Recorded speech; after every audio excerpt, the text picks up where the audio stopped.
7 साल बाद आईपीएस बेटा मां के पास पहुंचा तो बूढ़ी मां टूटी फूटी झोपड़ी में रह रही थी। फिर जो हुआ, पूरा गांव रो पड़ा। दोस्तों, उत्तर प्रदेश के रामपुर गांव की कच्ची सड़क पर जब आईपीएस अधिकारी अजय सिंह की गाड़ी आकर रुकी, तब सुबह के 8 बज चुके थे। धूप तेज नहीं थी, लेकिन मन में जो भारीपन था वो किसी भी गर्मी से ज्यादा चुभ रहा था। अजय 7 साल बाद अपने गांव लौटा था, बिना किसी को बताए, बिना किसी शोर के, क्योंकि वह अफसर बनकर नहीं, एक बेटा बनकर आया था। गाड़ी से उतरते ही उसने चारों तरफ देखा। वही सड़क, वही मिट्टी, वही पुराने मकान, लेकिन सब कुछ छोटा और थका हुआ सा लग रहा था, जैसे गांव भी इंतजार करते करते बूढ़ा हो गया हो। कुछ लोग उसे देख रहे थे, लेकिन पहचान नहीं पाए, और अजय ने भी किसी से बात नहीं की। वो सीधे उसी रास्ते पर चल पड़ा जो उसे अपनी मां शारदा देवी की झोपड़ी तक ले जाता था। झोपड़ी अब भी गांव के आखिरी छोर पर थी, लेकिन हालत पहले जैसी नहीं रही थी। दीवारों में दरारें थी, छत नीचे की ओर झुक गई थी, और आंगन में उगी झाड़ियां ये बता रही थी कि यहां अब देखभाल करने वाला कोई नहीं रहा। अजय कुछ पल वहीं खड़ा रहा, फिर धीमी आवाज में बोला, मां। आवाज में हिम्मत कम और डर ज्यादा था। अंदर से कोई जवाब नहीं आया। उसने फिर आवाज दी, इस बार थोड़ा तेज। तब अंदर से हलचल हुई, और कुछ देर बाद उसकी मां दरवाजे के पास आकर खड़ी हो गई। शरीर बहुत दुबला हो चुका था, आंखें कमजोर लग रही थी, और चेहरे की झुर्रियां साफ बता रही थी कि समय ने उन पर भारी बोझ डाला है। मां ने अजय को देखा, लेकिन पहचानने में समय लगा, जैसे चेहरा जाना पहचाना हो, पर यकीन करने का साहस न बचा हो। अजय, मां ने बहुत धीमी आवाज में कहा, जैसे नाम बोलते हुए डर लग रहा हो कि कहीं ये सपना न टूट जाए। अजय ने आगे बढ़कर उनके पैर छुए और बस इतना कहा, हाँ मां, मैं ही हूं। उस एक पल में 7 साल की दूरी बिना किसी शब्द के सामने आ गई। न कोई शिकायत थी, न कोई सवाल, सिर्फ आंखों में रुका हुआ दर्द था। मां ने अजय को अंदर बैठने को कहा। झोपड़ी के भीतर ज्यादा कुछ नहीं था। एक पुरानी चारपाई, एक टूटा बक्सा, और कोने में रखा पानी का घड़ा। अजय ने चारों तरफ देखा, और उसे समझने में देर नहीं लगी कि उसकी गैरमौजूदगी में यहां जिंदगी कितनी सिमट गई थी। मां ने उससे कुछ नहीं पूछा, न ये कि वह क्यों नहीं आया, न ये कि उसने फोन क्यों नहीं किया। बस इतना कहा, थक गया होगा बेटा, बैठ जा। अजय की नजर मां के हाथों पर पड़ी, जो हल्के से कांप रहे थे। उसने महसूस किया कि उसकी सफलता, उसकी वर्दी और उसका रुतबा इस पल किसी काम के नहीं थे। वो जो सच्चाई से भागता रहा था, वो उसी झोपड़ी में उसके सामने खड़ी थी, बिना आरोप लगाए, बिना शोर किए। झोपड़ी के बाहर खड़ा होकर अजय ने गहरी सांस ली, और वहीं उसी मिट्टी में खड़े होकर उसका मन 7 साल पीछे चला गया, उस वक्त में जब यही झोपड़ी उम्मीद से भरी हुआ करती थी, जहां अजय ने शुरू से ही अपनी मां शारदा देवी को संघर्ष करते देखा था। तब वह आईपीएस अधिकारी नहीं था, बस एक साधारण लड़का था, जिसके पास सपने तो बहुत थे, लेकिन साधन बेहद सीमित थे। और उन सपनों को जिंदा रखने वाली एक ही ताकत थी, उसकी मां। झोपड़ी तब भी बड़ी नहीं थी, तब भी सुविधाओं से भरी नहीं थी, लेकिन उसमें उम्मीद थी। हर सुबह शारदा देवी सबसे पहले उठती थी, चूल्हा जलाती थी, और अजय के उठने से पहले उसके कपड़े ठीक कर देती थी। कभी उसे आवाज देकर उठाती थी, कभी उसके सिर पर हाथ फेर कर। खुद की थकान उन्होंने कभी जाहिर नहीं की, चाहे रात कितनी ही भारी क्यों न रही हो। घर की हालत ऐसी नहीं थी कि पढ़ाई आसान हो। कई बार किताबों के लिए पैसे नहीं होते थे, कई बार फीस के लिए उधार लेना पड़ता था, लेकिन शारदा देवी ने कभी अजय को यह महसूस नहीं होने दिया कि वह बोझ है।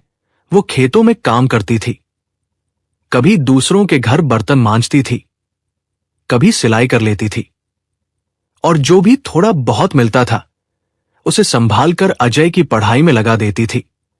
अपने हिस्से की जरूरतें वो हमेशा पीछे रखती थी। गांव में लोग अक्सर कहते थे कि इतना पढ़ाने से क्या होगा, आखिर लड़के को भी तो काम करना है। लेकिन शारदा देवी हर बार बस इतना कहती थी कि एक बार पढ़ लेने दो, रास्ता अपने आप निकल आएगा। वो भगवान से ज्यादा अपने बेटे की मेहनत पर भरोसा करती थी, और वही भरोसा उन्हें हर दिन उठकर फिर से संघर्ष करने की ताकत देता था। कई बार ऐसा भी हुआ कि घर में खाने के लिए सिर्फ एक ही रोटी बनी और वह रोटी अजय की थाली में रख दी गई। शारदा देवी ने पानी पीकर खुद को समझा लिया कि उन्हें भूख नहीं है।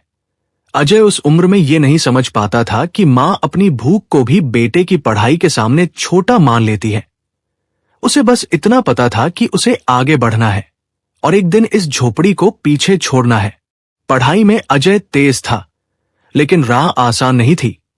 गांव से शहर जाने का फैसला कठिन था। पैसे नहीं थे, जान पहचान नहीं थी। फिर भी शारदा देवी ने बिना डरे यह फैसला लिया। अपने छोटे छोटे गहने गिरवी रख दिए, किसी से मदद नहीं मांगी, और अजय को यह कहकर भेजा कि पीछे मत देखना, बस चलते रहना। उस दिन अजय घर से बाहर गया था और शारदा देवी पहली बार सच में अकेली रह गई थी। शहर में अजय की जिंदगी संघर्ष से भरी थी। छोटे कमरे, लंबी पढ़ाई और लगातार दबाव। लेकिन हर मुश्किल में उसकी मां की बातें उसके साथ रहती थी। वो गांव में रहकर हर दिन उसी झोपड़ी में बैठती थी, बेटे के बारे में सोचती थी और किसी से कुछ नहीं कहती थी।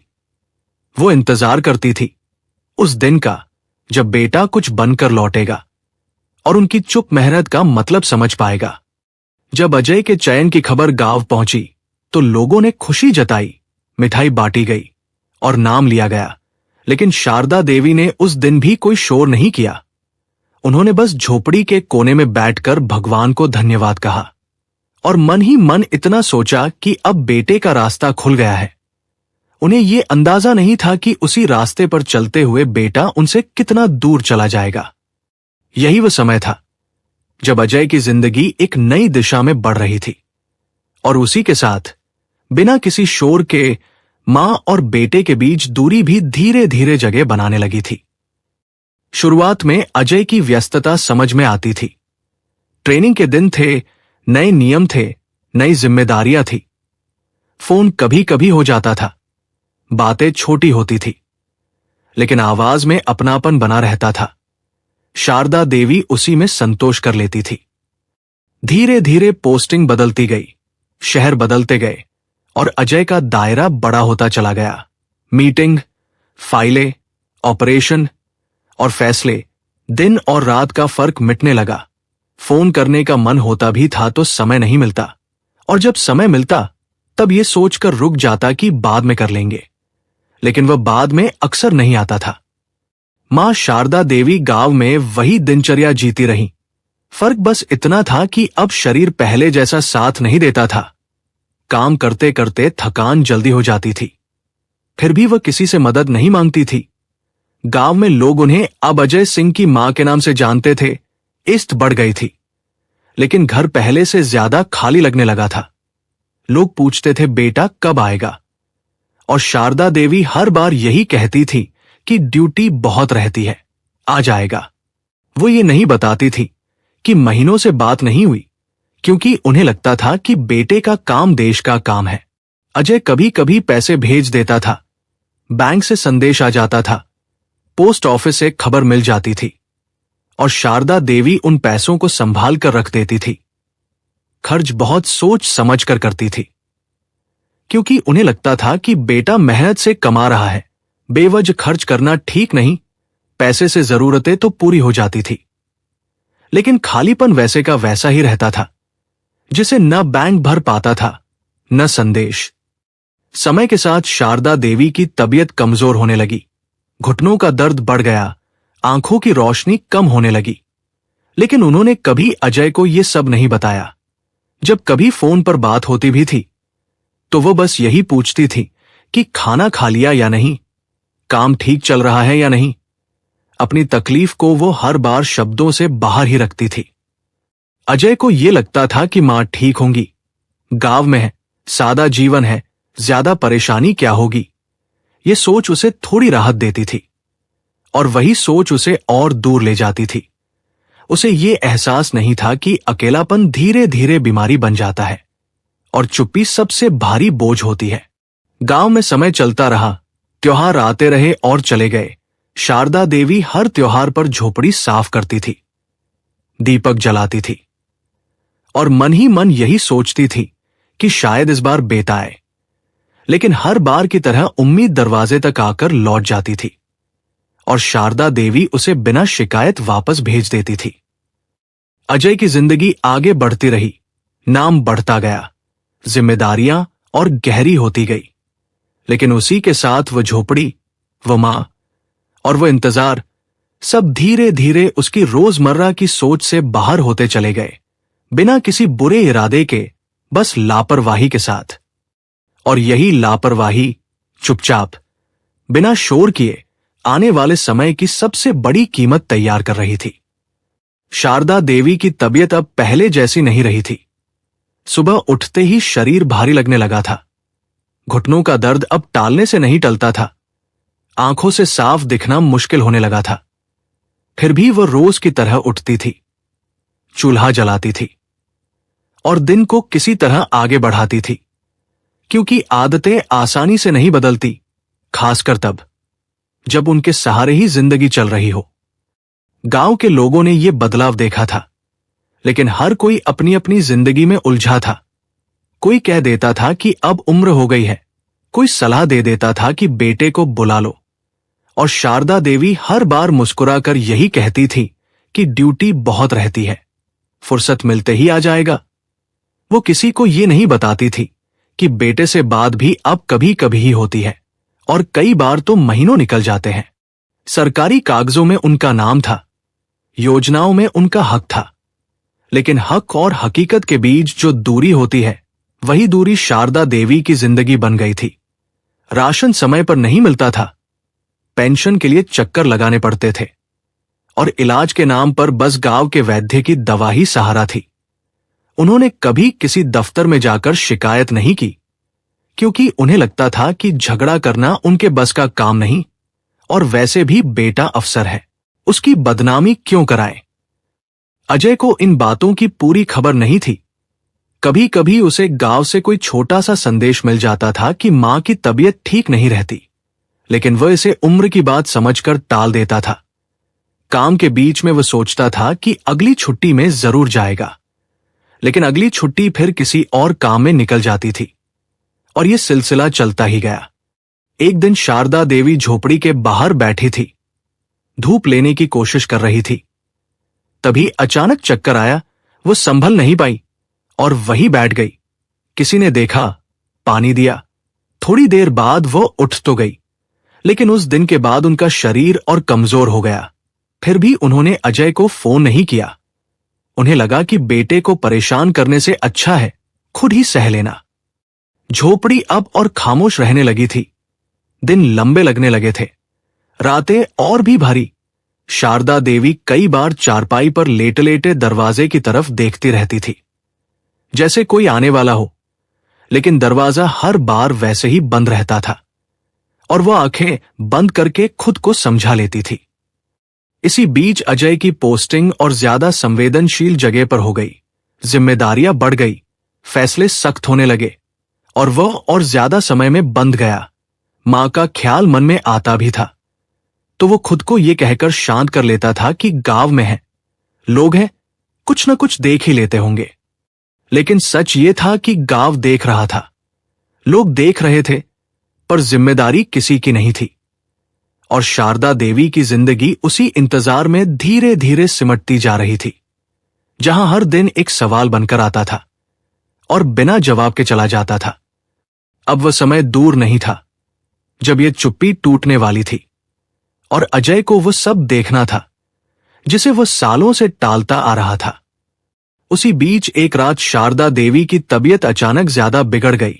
सांस भारी होने लगी, सीने में दर्द उठा और शरीर में इतनी ताकत नहीं बची कि वो खुद उठ सके।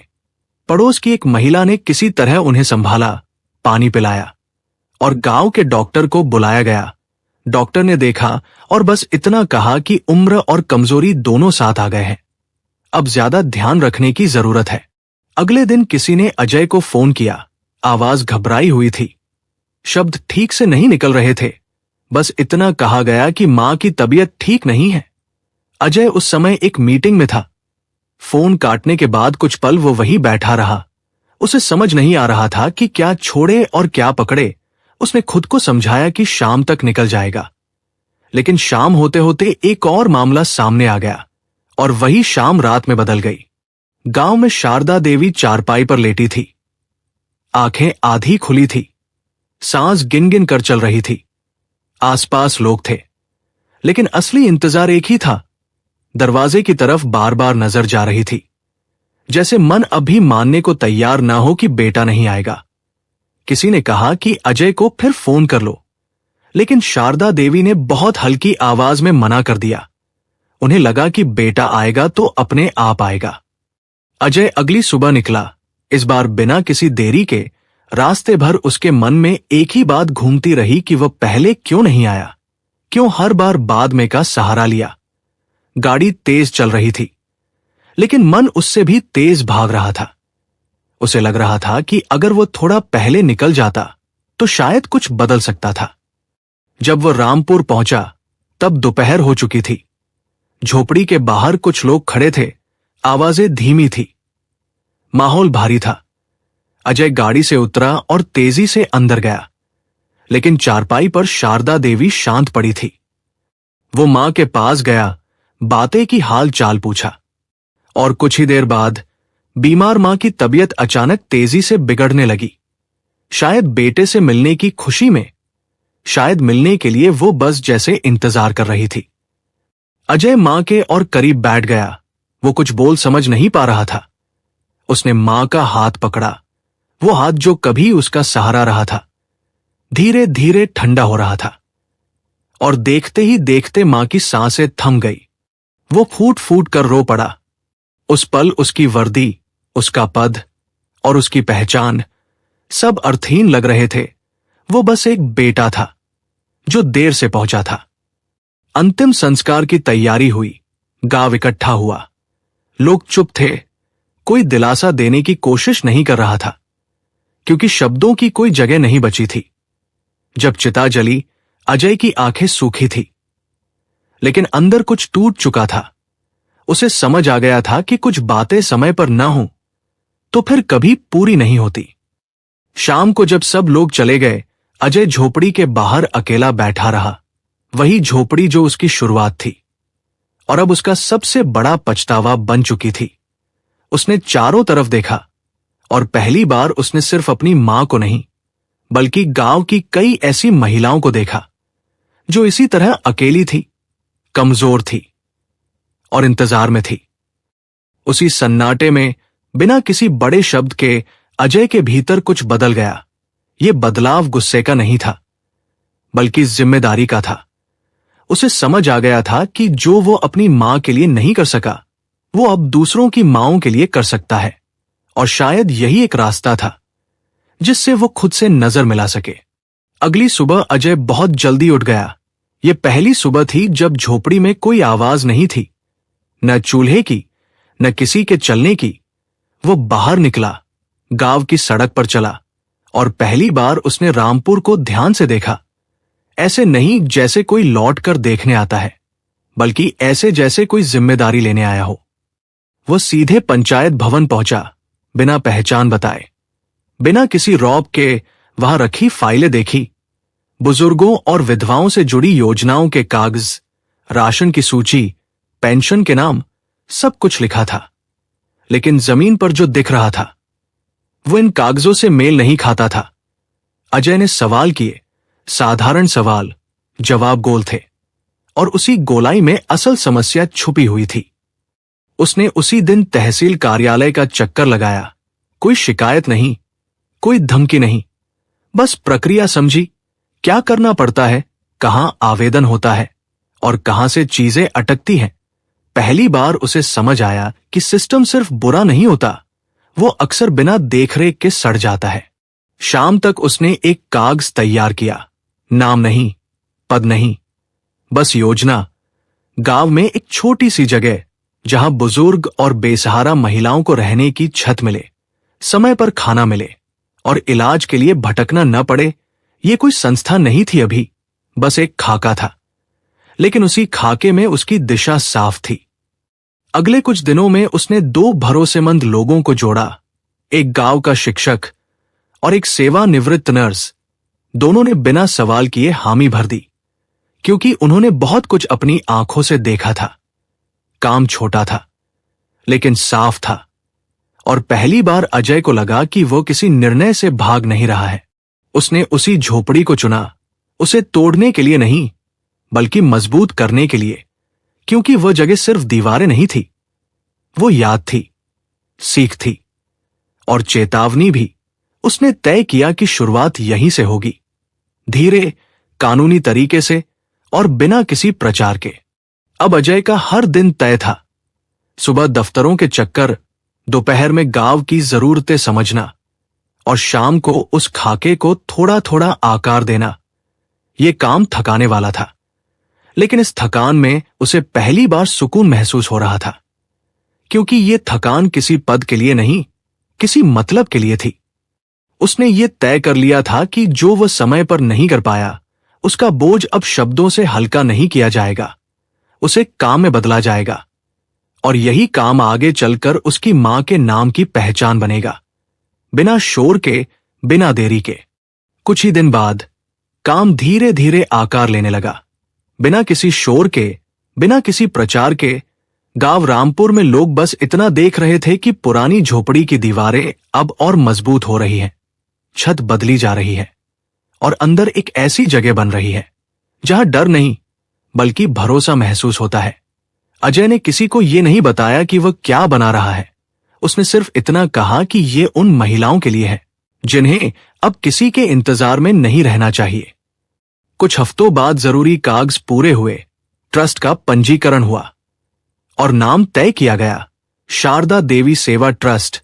यह नाम किसी पोस्टर के लिए नहीं था, यह एक स्वीकारोक्ति थी, उस गलती की, उस देरी की और उस सीख की जिसे अजय अब शब्दों से नहीं, काम से जीना चाहता था।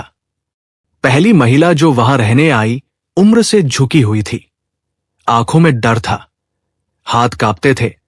उसके बेटे शहर में थे, लेकिन उसके पास रहने की जगह नहीं थी। अजय ने कोई सवाल नहीं किया, कोई कहानी नहीं पूछी, बस इतना कहा कि अब ये जगह आपकी है। उस महिला की आंखों में जो सुकून उतरा, वही इस ट्रस्ट की असली शुरुआत थी। धीरे धीरे और महिलाएं आने लगी, कोई इलाज के लिए, कोई रहने के लिए, कोई बस इसलिए कि अब अकेले नहीं रहना चाहती थी। ट्रस्ट छोटा था, साधन सीमित थे, लेकिन इरादा साफ था। यहां किसी को बोझ नहीं समझाया जाता था, यहां हर महिला को नाम से बुलाया जाता था, सम्मान से और धैर्य से। अजय अब 2 जिंदगियां जी रहा था, एक वर्दी के साथ और एक बिना वर्दी के। फर्क सिर्फ इतना था कि अब उसे यह समझ आ गया था कि जिम्मेदारी सिर्फ ड्यूटी तक सीमित नहीं होती, वो वहां भी होती है जहां हम समय पर नहीं पहुंच पाते। एक शाम वो उसी झोपड़ी के बाहर खड़ा था, जो अब ट्रस्ट का हिस्सा बन चुकी थी। हवा चल रही थी, लेकिन भीतर कोई सन्नाटा नहीं था। अंदर से बातों की आवाज आ रही थी, हल्की हंसी और बर्तनों की खनक। अजय ने आंखें बंद की और पहली बार उसे यह महसूस हुआ कि शायद अब वो अपनी मां से नजर मिला सकता है। दोस्तों, सफलता तब तक पूरी नहीं होती जब तक वो अपने साथ जिम्मेदारी न लेकर आए, क्योंकि ऊंचे पद, पैसा और पहचान अगर अपनों के लिए समय न बचा पाए तो वे सिर्फ नाम भर रह जाते हैं। ये कहानी हमें यही सिखाती है कि माता पिता अक्सर अपनी तकलीफ शब्दों में नहीं कहते, वे इंतजार को आदत बना लेते हैं और हम उसी चुप्पी को उनकी मजबूती समझ लेते हैं, जबकि अंदर ही अंदर बहुत कुछ टूट रहा होता है।